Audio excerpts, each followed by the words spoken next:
again, everyone. It's Mr. Roeder, or as my students like to call me, it's Mr. Sam. Again today, I'm doing another reading with permission of Scholastic. I'm a special education teacher at Middleton Elementary School here in Sherwood, Oregon. And so with us now transitioning to distance learning, I'm trying to make more of these videos for students and all of that. So please don't hesitate if you've got any younger kids, siblings, cousins, nieces, nephews, friends, whomever. Don't hesitate to share these videos with them. Scholastic has listed their copyrights for teachers to be able to do these kind of things so that our students are still able to continue their education. So today I'm actually redoing one of my videos that I had messed up on. It got some recording issues with it, so I'm redoing it today. Again, this one is Finding the Titanic. And this is with permission of Scholastic, again, that I'm able to read these. So without further ado, we'll go ahead and get started with it. So, Finding the Titanic.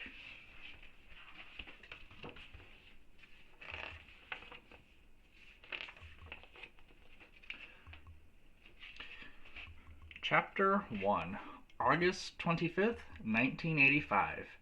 I went to the control center of our ship. Have you seen anything yet? I asked my team.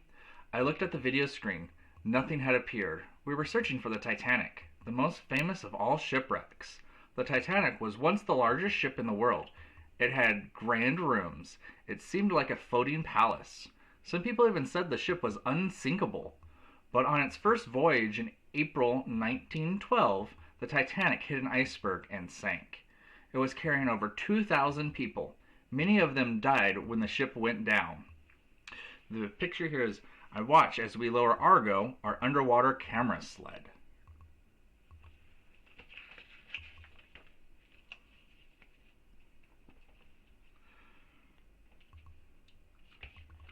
From the control center, I could see what Argo saw. That's what's in the picture there. I had dreamed of finding the Titanic since I was a boy. No one had seen it in almost 75 years. It lay 2.5 miles down under the bottom of the Atlantic Ocean. This is far deeper than any diver can go. We built an underwater sled, Argo, to search for the ship. This sled took moving video pictures as it was pulled along just above the ocean floor. We watched these moving pictures on our ship's video camera. We began our search where the Titanic's lifeboats had been found by a rescue ship. For days, we pulled Argo along above the ocean bottom. Nothing appeared on our video cameras but mud. I wondered if the ship had been buried by an underwater mudslide. I kept my eyes on the screen, but I thought about the people who survived the shipwreck. They told stories that will never be forgotten.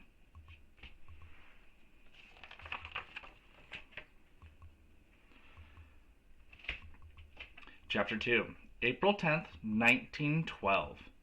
It's so big, cried 12-year-old Ruth Becker.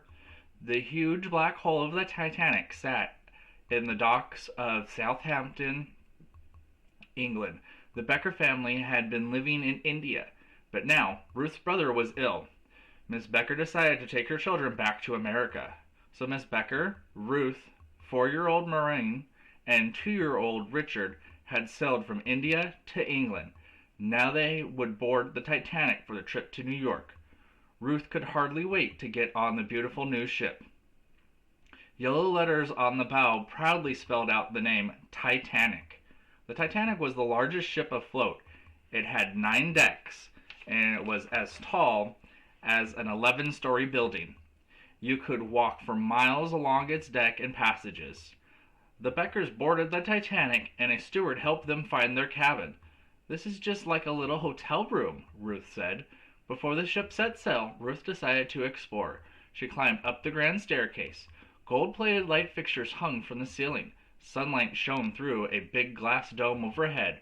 Ruth found the rooms of the wealthy first-class passengers. One of the doors was open. Ruth peeked inside. This room was bigger than her whole cabin. It was fancier, too. Ruth stepped into an elevator near the grand staircase. She went down as far as it would go. She discovered a swimming pool and steam baths. The picture here is a second-class cabin like the one Ruth Becker had.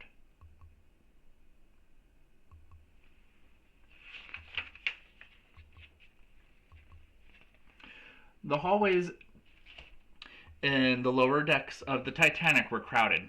Families carried large trunks and suitcases. Ruth heard many different languages.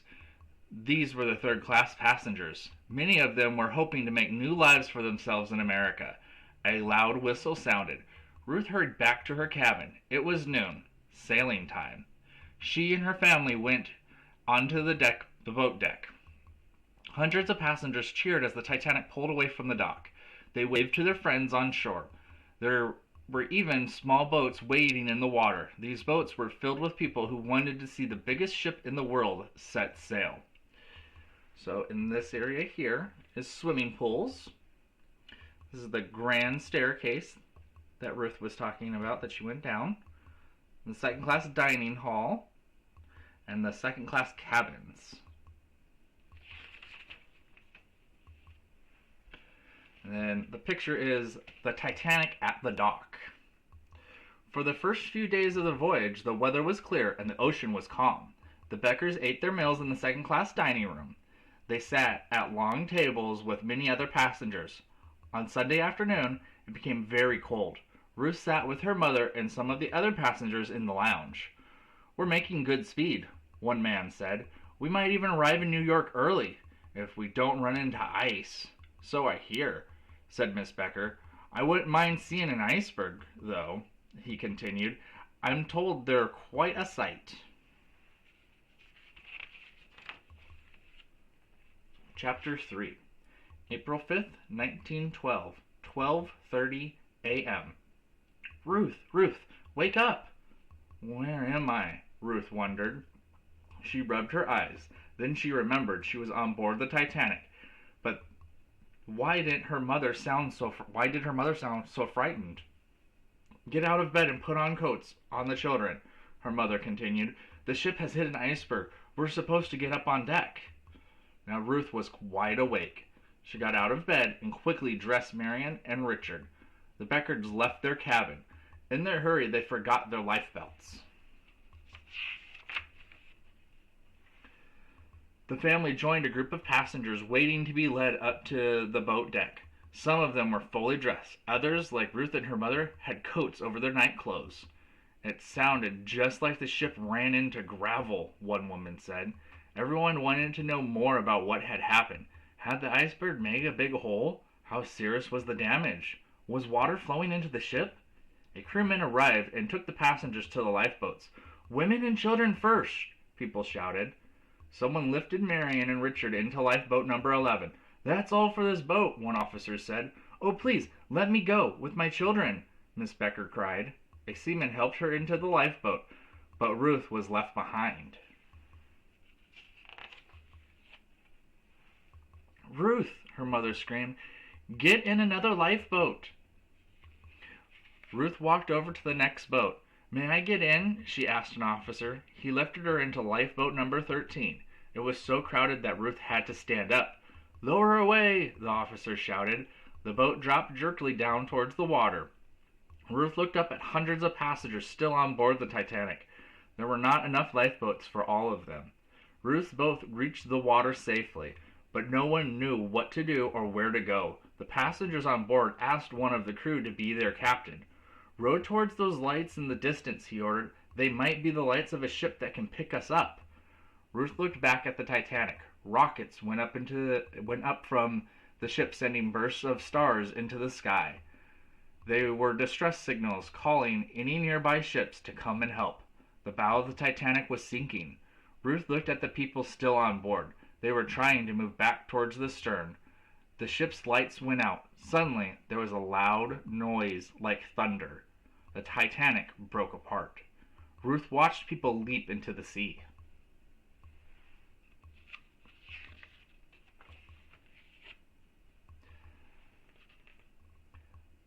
The bow disappeared under the water for a minute. The stern stood straight up in the ocean.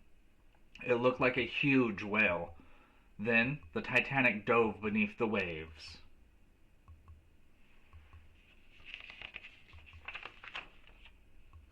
Chapter 4. April 15th, 1912, 3 a.m. "The sea will be covered with ships tomorrow," said a crewman in Ruth's boat. They will race from all over to find us. The lifeboats from the Titanic drifted on the calm, cold ocean. The survivors tried to keep the boats together by calling out to one another in the dark. Ruth heard a rocket. In the distance, she spotted a faint green light. Could it be a rescue ship? Everyone in the boat who had a scrap of paper lit a match to it. They held these torches up high in the air. Maybe someone could see them. The passengers at the oars rowed towards the light. As they drew closer, they could see that the light came from a large ship.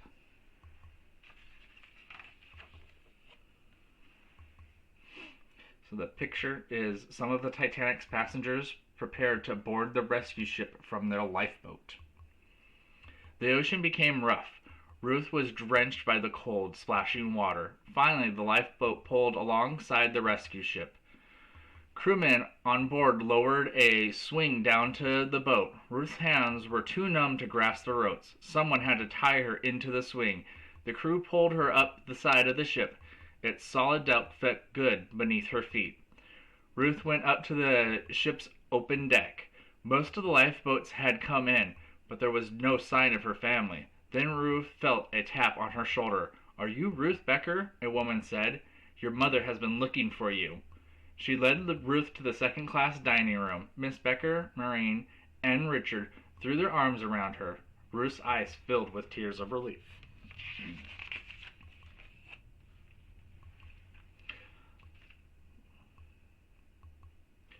So, one picture here is of a newsboy. Titanic disaster, great loss of life in the evening news.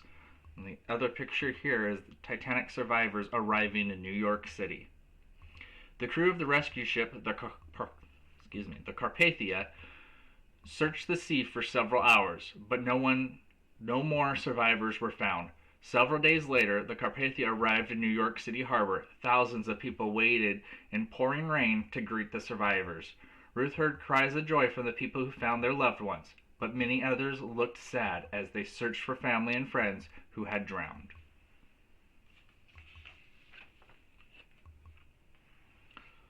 So the picture here is the ship, the Nor, which is doing the research trying to find the Titanic. Chapter 5, August 31st, 1985. Almost 75 years had passed since the Titanic sank, and now my team and I searched for the wreck. As each day went by, I wanted to find the lost ship more than ever. Our time was running out. We hadn't seen a single sign of the wreck. We sometimes wondered if the Titanic really did lie on the ocean floor. Late one night, Stu Harris pointed to the video screen. "There's something." The sleepy crew looked at the screen. They could see pictures of man-made objects.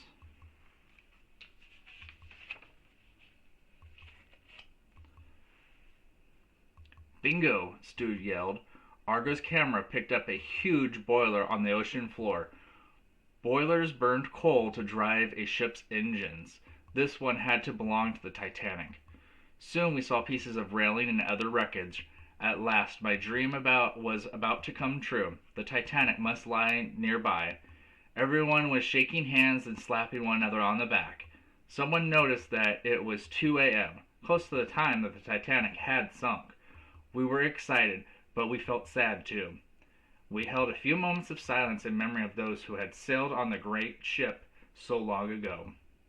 Our first video ran over the wreckage with Argo was risky.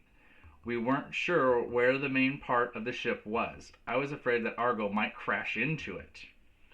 So this first picture here, one of the Titanic's boilers lying on the ocean floor. I'll bring that closer to the camera. The next one, this is how the huge boiler looked before they were placed in the ship. So it's a before on this side and after on this side. And then the last one is celebrating the finding of the Titanic by the crew.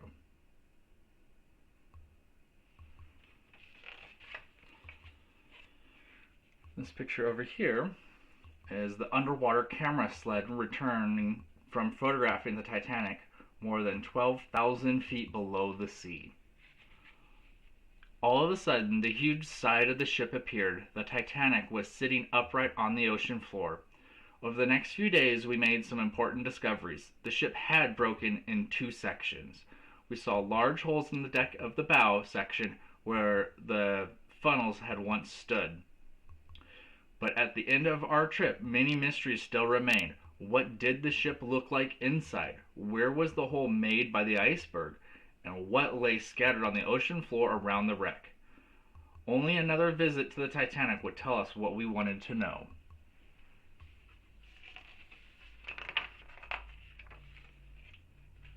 Chapter 6, July 13th, 1986.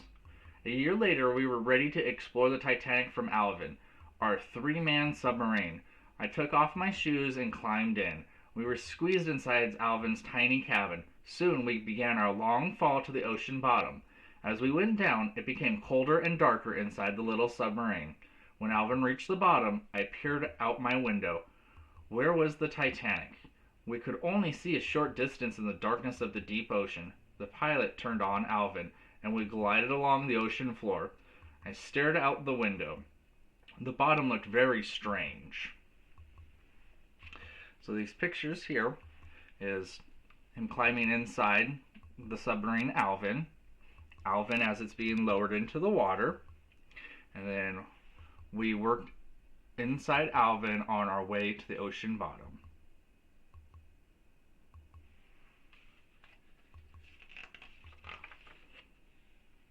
And this picture here is the tip of the bow of the Titanic. It seemed to slope sharply upward. My heart beat fast. Suddenly, an enormous black wall of steel loomed in front of us. It was the Titanic. The next day, we explored the bow section of the ship. The bottom part of the bow was buried in mud, but I could see the large anchors still hanging in place. We rose slowly up the ship's side. To my surprise, the glass in many of the portholes was not broken. I searched for the yellow letters spelling out the name Titanic, but they were covered with rust. Alvin began to move over the forward deck of the ship. Its wooden planks had been eaten away by millions of tiny sea worms. We passed over the bridge of the ship. From here, the captain and his officers had steered the Titanic.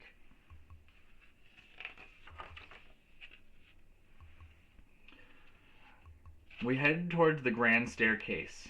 Its big glass dome was gone.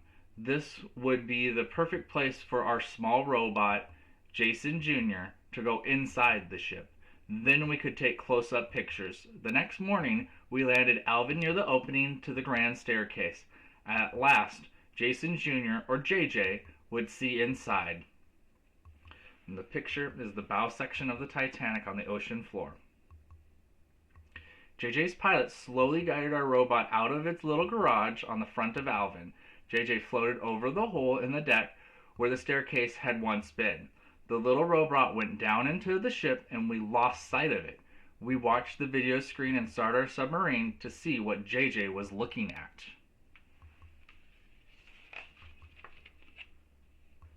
A room appeared on the screen.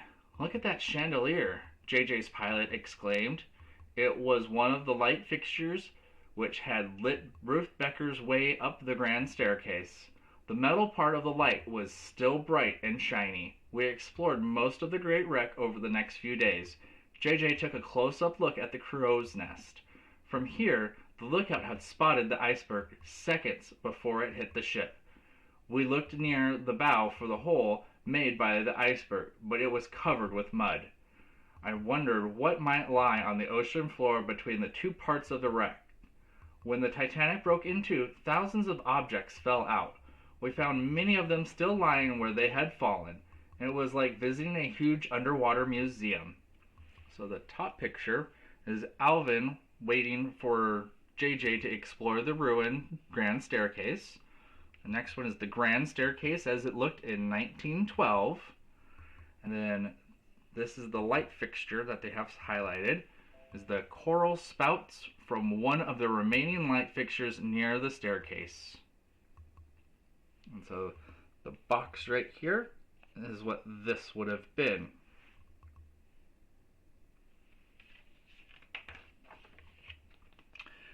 And some more pictures. The top one is a rust-covered bathtub. Then we have the side of one of the benches from the ship's deck. The handle of the Titanic safe was still shiny. And the last one here, this china head is all that remained of what was once an expensive doll. There were pots and pans, cups and saucers, boots, bathtubs, staircases, and even a safe with a shiny brass handle. Before we left the Titanic, we placed 2 metal placards on its deck. The one on the stern section is in memory of all the passengers who lost their lives. The plaque on the bow section asks anyone else who visits the Titanic to leave it in peace. So the picture here is JJ takes a close-up look at one of the Titanic's anchors. The epilogue. I was sorry when our trip to the Titanic were finished, but I was proud of what we had done. We found the ship, and we took many beautiful pictures of it. People all over the world would be able to visit the wreck when they saw JJ's pictures. They would think about the people who had sailed on the Titanic, those who had lost their lives as well as the ones survived. Ruth Becker and her family had been lucky. Ruth grew up to become a teacher. She married and had 3 children. Like many Titanic survivors, Ruth wouldn't talk about the sinking. Her children didn't even know she had been on the ship.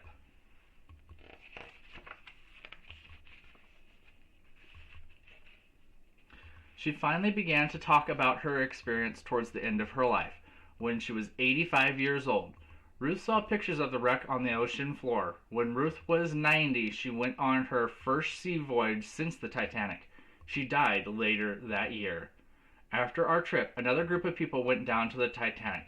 They brought up many things from the wreck: the ship's telephone and the bell from the crow's nest, some china, a leather bag full of jewelry and money, and hundreds of other objects. I was very sad when I heard this. The Titanic should be left in peace as a monument to those who lost their lives on that cold, starry night so long ago.